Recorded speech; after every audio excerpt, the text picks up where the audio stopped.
Mga 3/4. Ang laki oh. Ayan. Ang aming pangsugba.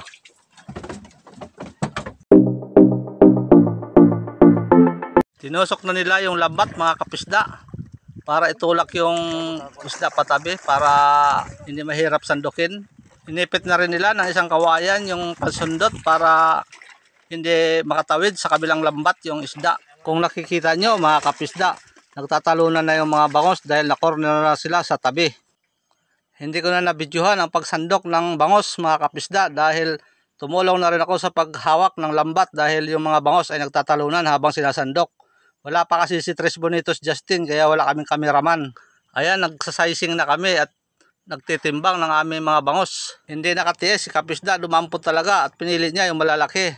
Dahil daw pansugba ng kanyang mother. At request kasi ni mother na magsugba ng malalaki. Mga 3/4. Ang laki oh. Ayan. Ang aming pangsugba.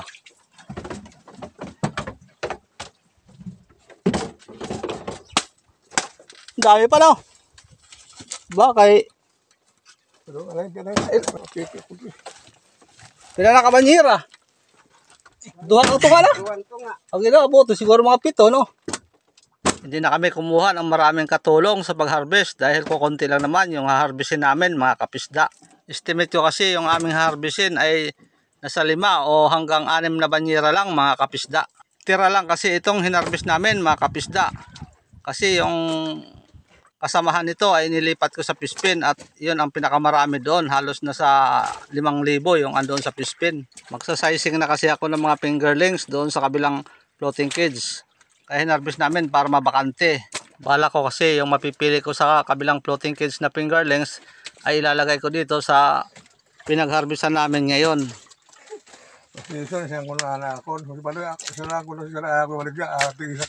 Tuka na yun namin doon. Kayang-kaya man nila yan. Isang tuka na namin doon. Rambo lang kung kami ay nagtitimbang dito mga kapisda. Merong 4-1, merong 3-1, merong 5-2 at saka merong 2-han. Ang kagandahan kasi ng Rumble mga kapisda ay hindi mahihirapan ang mga komersyante namin sa pagbenta dahil pag merong bumibili na 1 kilo ay marami ang mapagpipilian para tumimbang ng eksaktong 1 kilo. Ayan, nakikita nyo mga kapisda. Kinukuha na sa timbangan yung tapos na itimbang. Inilalagay na sa styrocrate para lagyan ng yelo. Nakakapagod mag voice over mga kapisda. Kaya panoorin nyo muna sila kung ano yung ginagawa nila.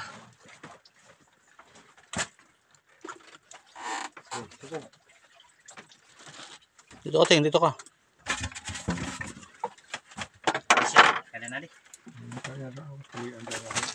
Ano na butang? Yan yung danggit at saka samaral. Sasabawan ni Justin. Nating. Ayos? Papayat? Payat no? Baka may tama niyan dahil sa sobrang init.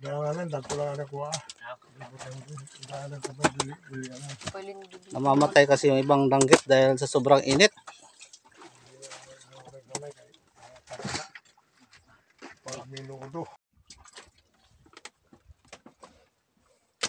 Lipat mo din rin.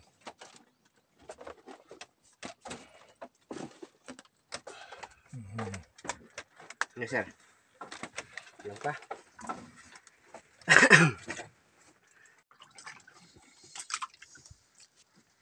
Lagyan magaling-gamay paglit mo. Si Jun ito. So puro na 3-1 yan. Puro 3-1 ito. Oo. Oo. Jun. Diyan mga 3-1 na rin. oo.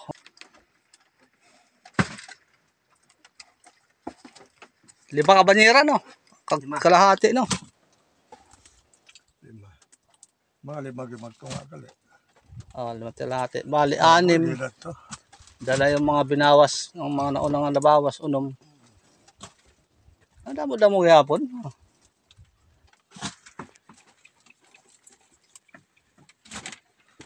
Ay. Bisko ka dyan. Kalahating banyera yung 4-1. Tatagin ang ato ng patisullan, no?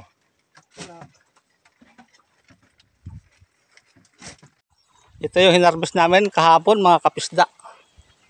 Tinanggal ko na yung pangalawang lambat. Ayun. Yung dobleng lambat tinanggal ko na. Yung pangalawang lambat hindi pa natatanggal. So itong takip tinanggal ko na rin. Yung na-harvest namin dyan ay umabot sa 6 na banyera. Kasi yung na-harvest namin dyan ay tira lang nito mga kapisda. Tira lang nang inilipat ko dito sa lambat na ito. Dito.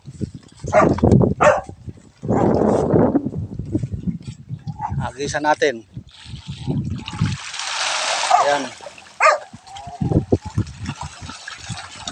Marami laman dito. Nasa 4,000.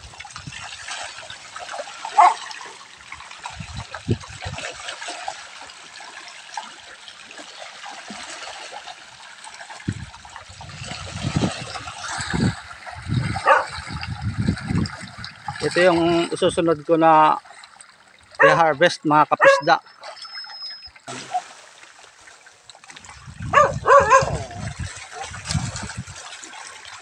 Medyo may kaliitan pa yung iba, nasa 4-1 pa.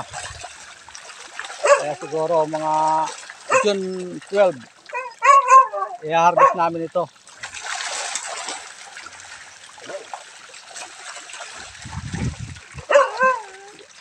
Kaya hindi namin binibenta sa mga namamakyaw dahil mura yung bili nila mga kapisda.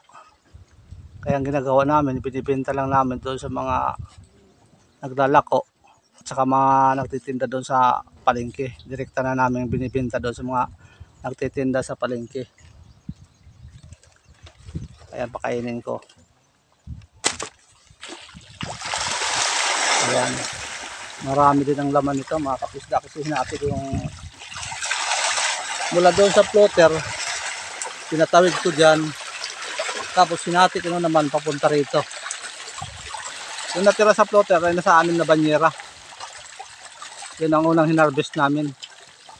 Kaya ginagawa ko yung ganitong pamamaraan mga kapisda para hindi mabugbog yung bangos sa tuwing napaparcel harvest kami. Kasi yung bangos pag once na ginalaw mo ay nagtatalunan. Kaya ganyan ang ginagawa ko. Nahati-hati ko sila.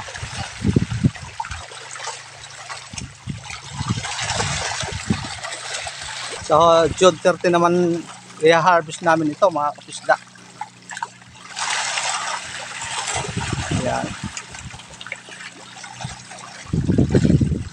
Dahil meron pa rin kasing 4 sa 1 kilo.